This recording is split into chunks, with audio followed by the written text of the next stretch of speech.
Matthew Langston, a renowned entrepreneur in the American motorcycle industry, maneuvered his sleek Harley-Davidson Road Glide down the winding coastal roads of Malibu.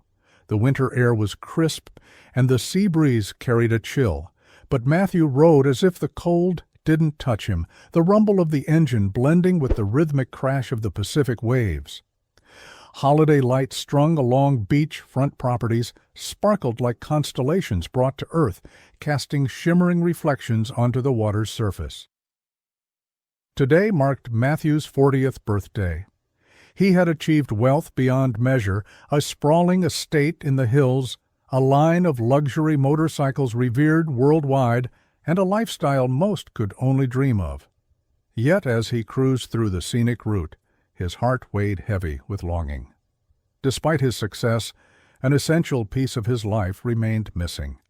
He yearned to be a father, to share his legacy and love with a child who would carry his name into the future. The soul's deepest desire isn't to acquire more, he often mused to himself. It's to hold what it's missing. As the bike leaned effortlessly into each curve of the road, Matthew's thoughts veered back to his family history. His father and grandfather had both passed too soon, victims of a hereditary heart condition. Though Matthew showed no symptoms, he lived with the shadow of this genetic legacy, a ticking clock he feared passing to another generation. The fear of burdening a child with this invisible risk often overpowered his longing for fatherhood, leaving him stranded in a void between desire and responsibility. By the time he reached his flagship dealership in downtown Santa Monica, the sun had dipped below the horizon. The building was a marvel of contemporary architecture with sleek glass panels and an understated elegance that mirrored the precision of the machines it showcased. Matthew parked his Harley in its reserved spot and entered the showroom, greeted by the deferential smiles of his staff. He acknowledged them with a nod but was too preoccupied to engage, his mind still trapped in its endless loop of longing and regret. Strolling past the rows of gleaming motorcycles, he paused to admire his latest creations. "The Road Glide," he murmured, running a hand over its polished frame, "a masterpiece of comfort and power."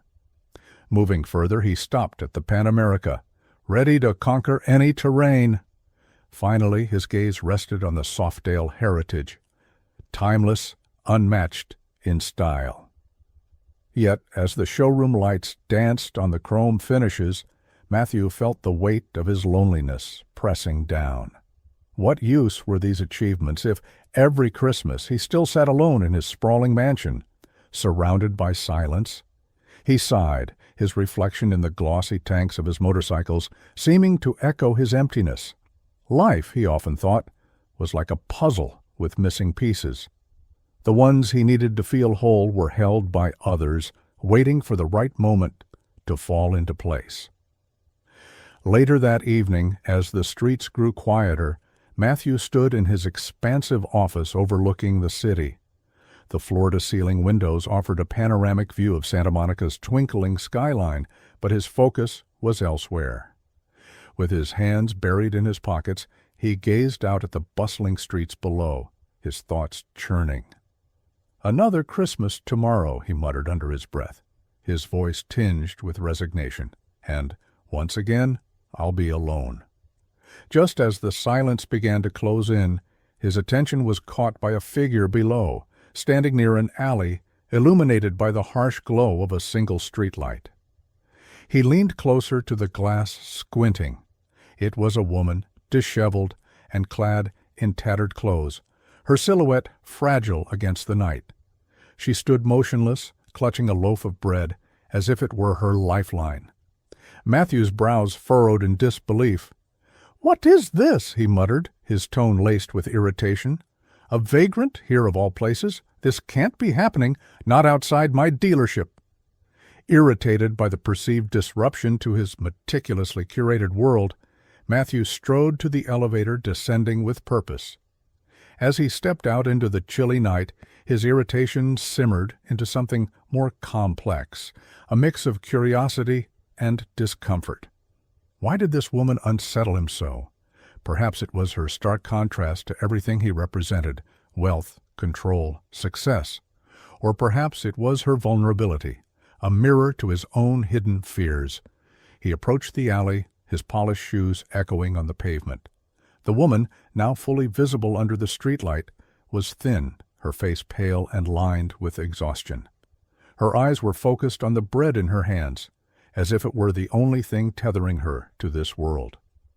"Hey!" Matthew called out, his tone sharp and commanding. "You can't stay here. This is private property." The woman slowly raised her head, meeting his gaze with eyes that held a quiet defiance. For a moment neither spoke. The weight of her stare was unexpected, catching Matthew off guard. Before he could say more, a small figure darted out from the shadows. A boy, no older than 4, his clothes just as worn as the woman's. He clung to her side and looked up at Matthew with wide, curious eyes. "Mom?" the boy asked, his voice breaking the silence. "Who's this man?" The woman glanced down at the boy, her expression softening. Then, with a calm that belied the storm in Matthew's chest, she answered, "He's your father, sweetheart." Matthew felt his world tilt. The words hung in the air, each syllable striking like a hammer. His throat tightened as he struggled to form a response. "You're... what?" he finally stammered, his voice barely above a whisper. The boy, oblivious to the tension, grinned brightly and stepped toward Matthew. "You're my dad?" he asked, his eyes sparkling with innocent excitement. "Mom said I'd meet you one day. Is it really you?" Before Matthew could respond, the boy flung his small arms around Matthew's leg, holding on tightly as if afraid he might vanish. The warmth of the child's touch sent a jolt through him, a sensation he couldn't quite describe, somewhere between terror and yearning. The woman's voice broke through the moment, calm but firm. "His name is Liam," she said. "He's been waiting to meet you."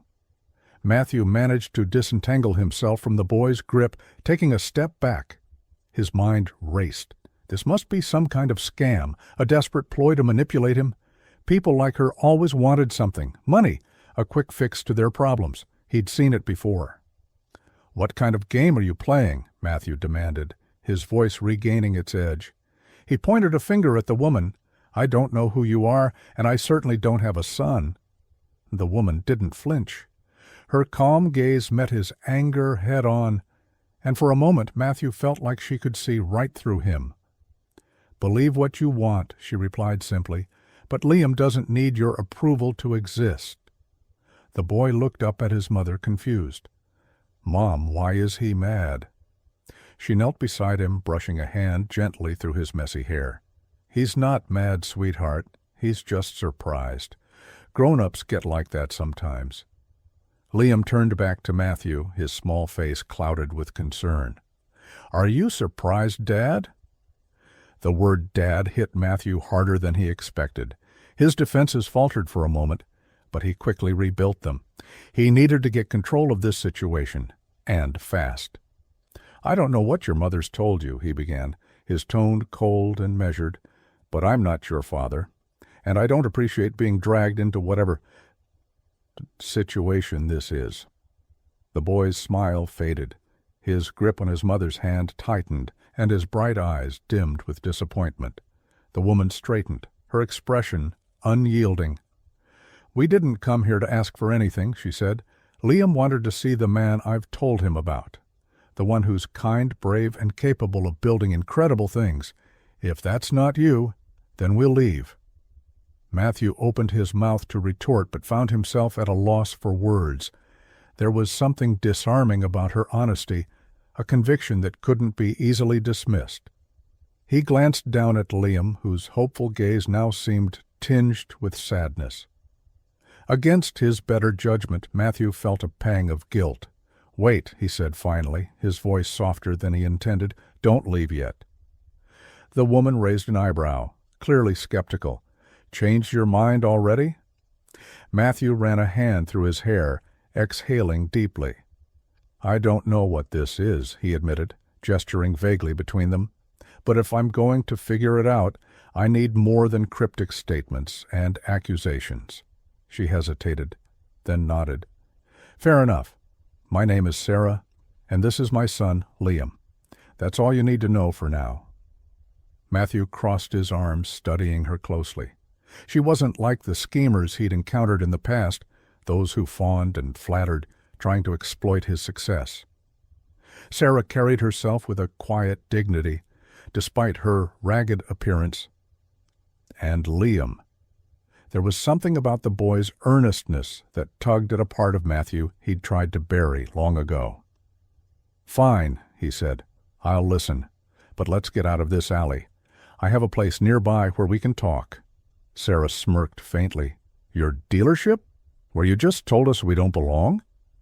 He winced inwardly, but stood his ground. "It's warm and there's food. Take it or leave it."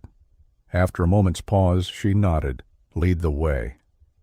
Inside the dealership, the contrast between their surroundings and Sarah's modest demeanor was jarring. Liam's eyes widened as he took in the gleaming motorcycles and polished floors, while Sarah remained stoic, as if refusing to be impressed. Matthew led them to a private lounge area and gestured for them to sit. Sarah hesitated before lowering herself onto the leather couch, her movements careful and deliberate. Liam clambered up beside her, still marveling at the space around him. Matthew handed them bottled water and sat across from them, his arms resting on his knees. "Start talking," he said. "Why do you think I'm Liam's father?" Sarah took a sip of water, her expression unreadable. "Because you are," she said simply. "I don't have a birth certificate to prove it, and I'm not here to demand anything. But I know what's true, and so does Liam." Matthew's frustration bubbled to the surface. "That's not an answer. I've never seen you before in my life." "We met once," she said, her voice steady. "Years ago at a charity gala in Seattle. I was working as a server, and you were you. We talked for a while. You were kind, charming, and—" She hesitated, her eyes flicking to Liam. "Things happened. I didn't expect anything to come of it, and then I found out I was pregnant." Matthew stared at her, stunned. The memory was faint, like a photograph that had faded with time. He vaguely recalled the event, a whirlwind of handshakes, speeches, and faces he barely remembered. But her face, her voice, there was something familiar. "And you never tried to contact me?" he asked, his tone skeptical. Sarah shook her head. "Why would I? You were untouchable. I had nothing to offer but a complicated situation you didn't ask for. I made peace with raising Liam on my own." "Until now," Matthew said bitterly. "So what changed?" She glanced at Liam, who was quietly flipping through a glossy brochure he'd found on the table. Her voice softened. He did. He started asking questions. About his dad, about why he didn't have one like other kids. I told him stories, good stories, because I didn't want him to grow up feeling like he was missing something. And then he said he wanted to meet you. Matthew's gaze shifted to Liam, who looked up and beamed at him.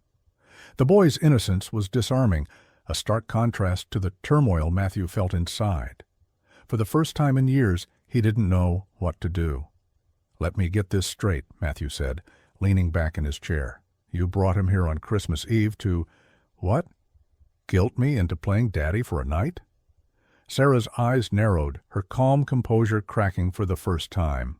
"I brought him here because he deserves to know where he comes from, and because, despite your arrogance, I think there's a part of you that needs this, too." Matthew blinked, taken aback by her candor. "You don't know anything about me." "I know enough," she countered. "I've seen men like you before, men who think success will fill the voids in their lives. But it doesn't, does it?" Her words hit closer to home than he wanted to admit. He looked away, his jaw tightening. Liam suddenly broke the tension, holding up the brochure with a wide grin. "Dad, can we ride this one?" he asked, pointing to a bright red motorcycle on the page. Matthew chuckled despite himself. "That's a little big for you, kid." "Not forever," Liam replied confidently. "One day I'll ride it just like you." For the first time that night, Matthew felt a flicker of something he hadn't felt in years— hope. The boy's innocent excitement was like a balm, softening the tension in the room. For a moment, Matthew allowed himself to smile. Then he caught himself, his defenses snapping back into place. To the boy, a purity that reminded Matthew of something he'd lost long ago. Against his better judgment, he felt himself considering Sarah's proposal. "Fine," he said at last, his voice resigned. "One night. But don't expect any miracles." Sarah gave a small nod, her expression unreadable. "That's all we need." The night air was colder than Matthew expected. He followed Sarah and Liam through the dimly lit streets of Santa Monica, the glow of holiday lights casting long shadows. They walked in silence, Liam holding his mother's hand, while Matthew trailed a few steps behind, his hands shoved deep into the pockets of his designer coat. After several blocks, they turned into a narrow alley that led to a small, makeshift encampment tucked behind a row of abandoned buildings. A tarp stretched between two walls served as a roof, and a cluster of old blankets and cardboard boxes provided insulation from the cold. "This is home," Sarah said, gesturing to the modest setup. Matthew froze, staring at the scene before him. He had expected something humble, but this was beyond anything he had imagined. "You live here?" he asked, his voice tinged with disbelief. "For now," Sarah replied evenly. "It's not much, but it keeps us safe." Liam let go of her hand and ran ahead, picking up a small tin box from one of the blankets. "Look, Mom," he said excitedly. "I found another button for my collection." Sarah smiled warmly. "That's great, sweetheart." Matthew watched in stunned silence as Liam beamed with pride over his discovery. He couldn't fathom how they managed to find joy in such circumstances. It made him feel small, his wealth and success suddenly insignificant. "You don't have to stay," Sarah said quietly, as if reading his thoughts. "If it's too much, you can leave." Her words jolted him. For reasons he couldn't quite explain, the idea of walking away felt wrong. "No," he said firmly. "I made a deal. I'm staying." Sarah nodded, her expression softening. "Then make yourself comfortable." They sat around a small fire Sarah had built in a metal drum, its flickering flames casting a warm glow over their faces. Liam busied himself arranging his collection of buttons, occasionally showing them to Matthew with childlike enthusiasm. "This one's from a jacket I found last week," Liam explained, holding up a shiny silver button. "It looks like a pirate coin, doesn't it?" Matthew nodded, surprised at how easily the boy's imagination transformed something so ordinary into something extraordinary. "It does," he agreed. "A treasure fit for a captain." Liam's face lit up at the compliment, and Matthew felt a strange pang in his chest, a mix of pride and regret. Sarah handed him a piece of bread, slightly stale but still edible. "Dinner," she said with a faint smile. Matthew hesitated, then took the bread. "Is this all you have?" "It's enough," she replied simply. They ate in silence, the sound of the crackling fire filling the void. Matthew found himself studying Sarah, her face illuminated by the flames. Despite the hardships she clearly endured, there was a quiet strength about her, a resilience that both intrigued and humbled him. "Why didn't you ask for help?" he asked suddenly. She looked at him, her eyes steady. "Pride, maybe. Or fear. When you've been let down enough times, you stop expecting anyone to care." Her words cut deeper than he expected. He thought of his own walls, the way he'd pushed people away to protect himself from disappointment. For the first time, he wondered if his loneliness was self-imposed. As the fire died down, Liam crawled onto Sarah's lap, his eyes drooping with sleep. Matthew watched as she cradled him, her hand stroking his hair. It was a simple, tender moment, yet it carried a weight that left him breathless. "He's lucky to have you," Matthew said quietly. Sarah looked up, her expression softening. "He's my whole world, and whether you see it or not, you're part of that world too." Matthew didn't know how to respond. He felt like a stranger in his own life, standing on the edge of something profound, but too afraid to take the leap. As Liam drifted off, Sarah carefully laid him down on the blankets and covered him with a threadbare quilt. Then she turned to Matthew. "Thank you for staying," she said. "Even if this is all it is, it means a lot to him." Matthew nodded, his throat tight. He wanted to say something, to offer some kind of reassurance, but the words wouldn't come. Instead, he sat in silence, the weight of the night settling over him. For the first time in years, he felt a flicker of connection, not just to Sarah and Liam, but to something greater, something he couldn't yet name. Matthew didn't sleep much that night. The cold seeped through the thin blanket Sarah had given him, and the hard ground made his body ache in ways he hadn't felt in years. But it wasn't the discomfort that kept him awake. It was the whirlwind of thoughts spinning in his mind. Every time he closed his eye, "Look, Mom," he said, laughing, "we're flying. This car is so big we could live in it." Matthew grinned at the boy's delight. "Well, let's see where our spaceship takes us first." Their first stop was an upscale hotel perched on a cliff overlooking the ocean. Matthew had arranged for a private table on the terrace where the morning sun bathed everything in golden light. The table was laden with an impressive spread, freshly baked pastries, fruit, and steaming plates of gourmet breakfast items. Liam's eyes went wide. "Mom, look at all this food." He tugged at her hand. "It's like a feast for a king." Sarah smiled softly, but Matthew caught the hint of unease in her expression. She was uncomfortable with such extravagance, yet she said nothing, allowing Liam to revel in the moment. "Eat as much as you like," Matthew encouraged, pouring Liam a glass of orange juice. "Today is all about you." Liam grabbed a croissant with both hands, taking a big bite before exclaiming, "This is the best Christmas breakfast ever, but, I think I might explode like a Christmas balloon." Matthew and Sarah both laughed, the sound filling the terrace with warmth. For the first time, Matthew felt a sense of belonging he hadn't realized he was missing. As Liam returned to his meal, Matthew turned to Sarah. "Thank you," he said quietly. She raised an eyebrow. "For what?" "For letting me be part of this," he replied. "I didn't know how much I needed it." After breakfast, Matthew took them to a high-end toy store in the heart of the city. Liam's excitement was palpable as he ran from aisle to aisle, marveling at the shelves of brightly colored treasures. "You can pick anything you want," Matthew said, watching Liam with amusement. Liam's eyes lit up as he spotted a large model train set. He approached it hesitantly, as though it were a sacred artifact. "This one," he said finally, his voice reverent. Matthew smiled. "Then it's yours." But Liam shook his head. "I don't want it for me," he said. "I want to give it to my friend Nico. He loves trains, but we've never had one to play with. If I give him this, he'll feel like a real conductor."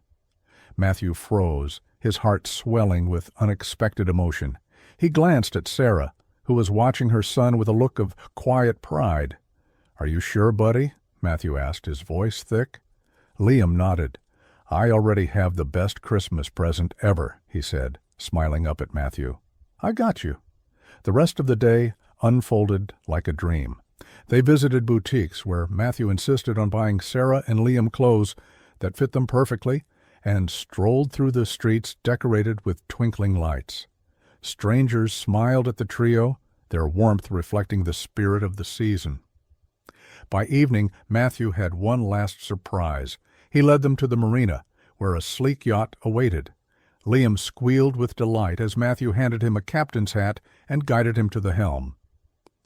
"Captain Liam," Matthew announced with a grin, "you're in charge." Liam took the role seriously, gripping the wheel as Matthew guided him through the basics of steering.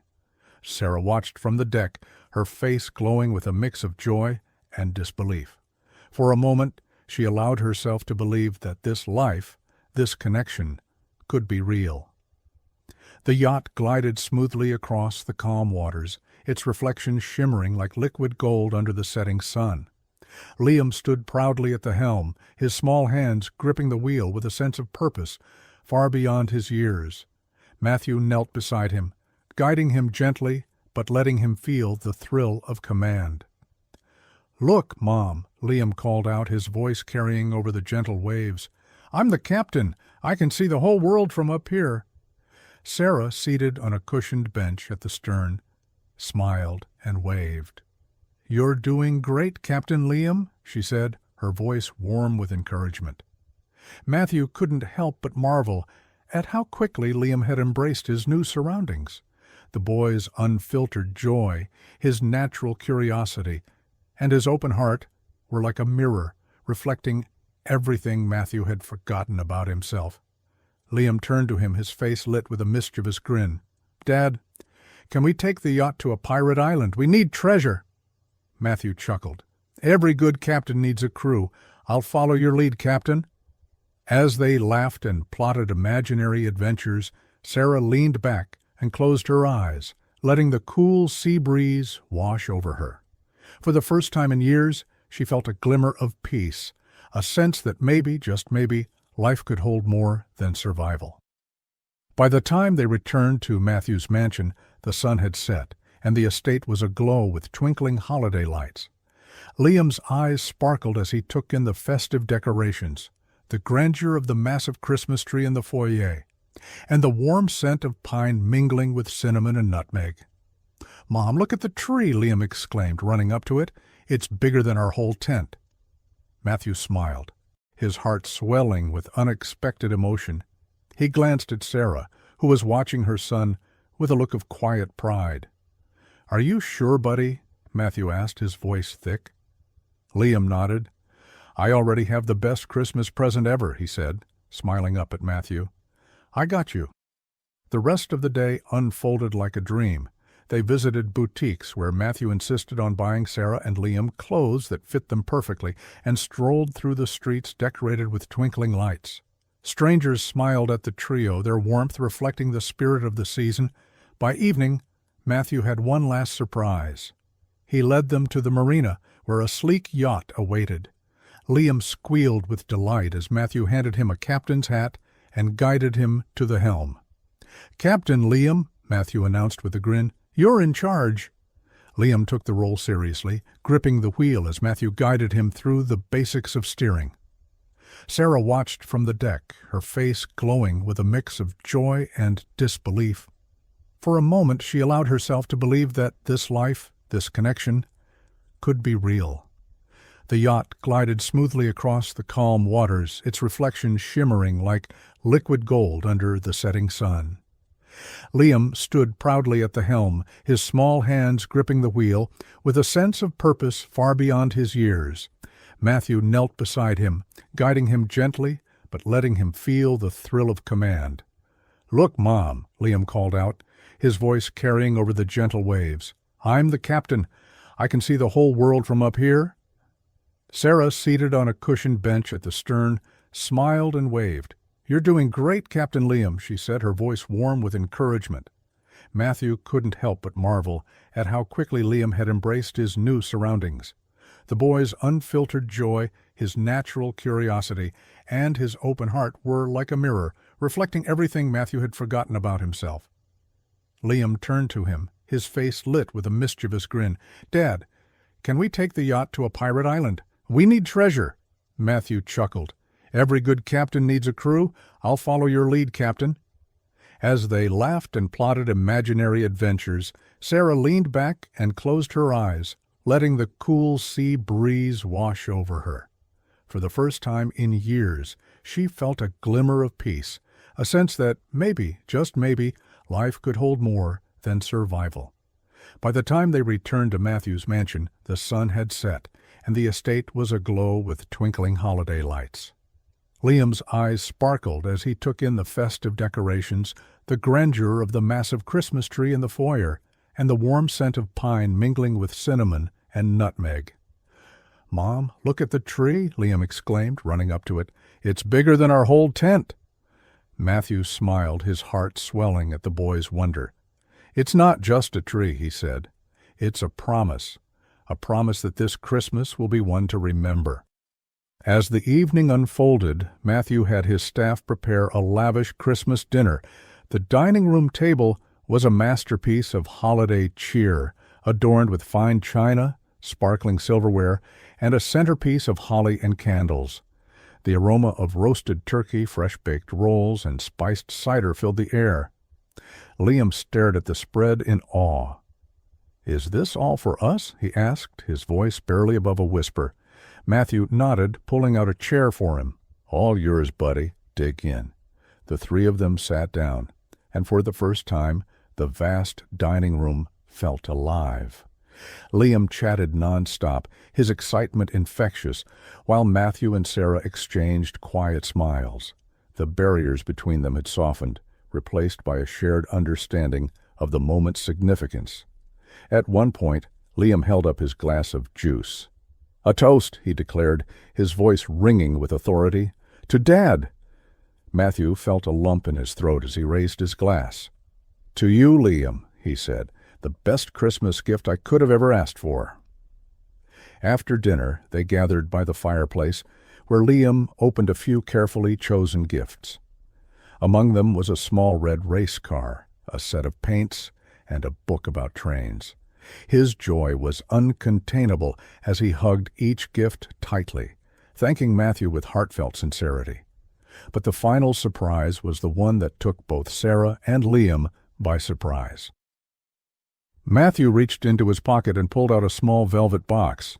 He turned to Sarah, his expression more serious than it had been all day.